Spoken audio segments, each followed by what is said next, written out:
Most creators optimize their content by vibes instead of data. They'll look at a thumbnail and say, this looks good or this feels clickable without actually knowing what drives clicks. I was doing the exact same thing until I realized my newer videos were getting a pathetic 3.4% click through rate while my older content was hitting 14%. That's a massive 10 percentage point gap. So I built a self improving system using Andrej Karpathy's auto research approach that pulls real YouTube data, scores content against proven criteria, and automatically rewrites its own prompts to get better every single day.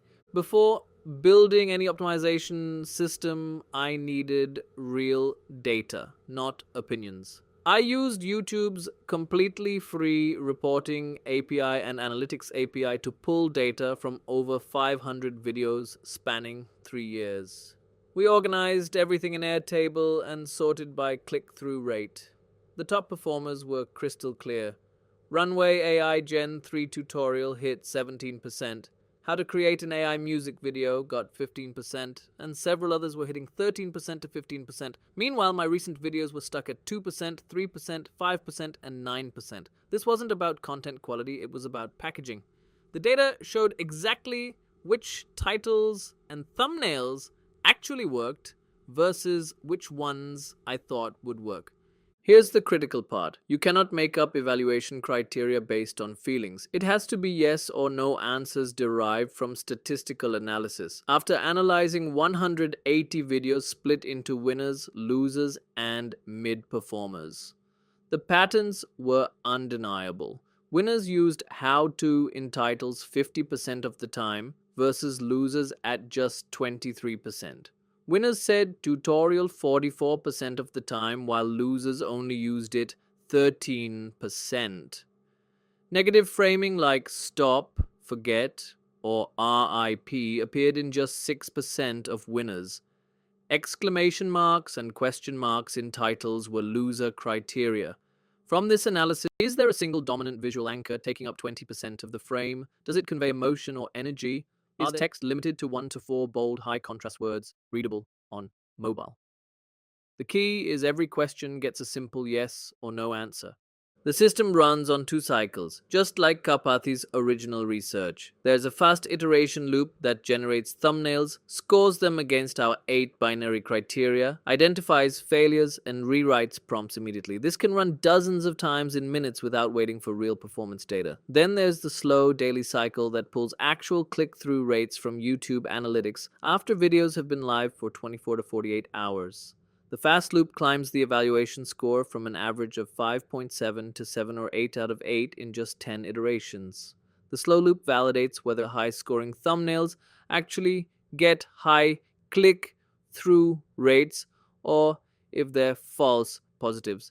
This two-speed approach means you're constantly improving the baseline while also validating against real-world performance.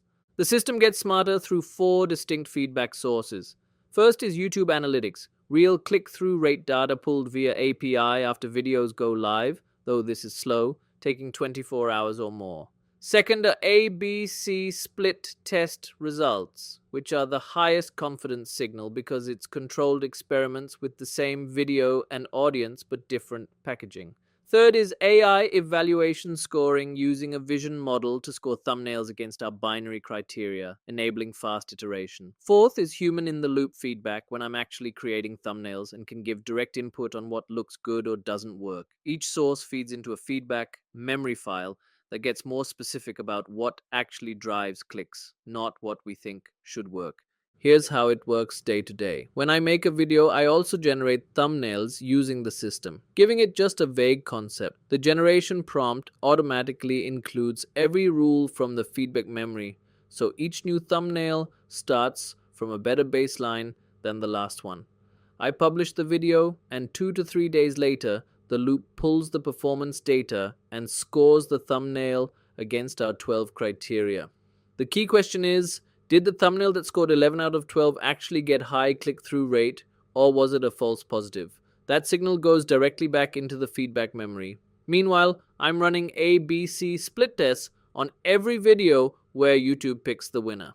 We extract that data to see what made the winner beat the losers, and that feeds back into the memory file as well. The split test signal is incredibly valuable because it's a controlled experiment with the same video and audience. This approach works because it's based on real performance data, not assumptions. Whether you're making YouTube videos, writing blog posts, or creating social media content, the principle is the same. Establish binary criteria based on statistical analysis of your best versus worst performers. Then build feedback loops that automatically improve your prompts using real performance data.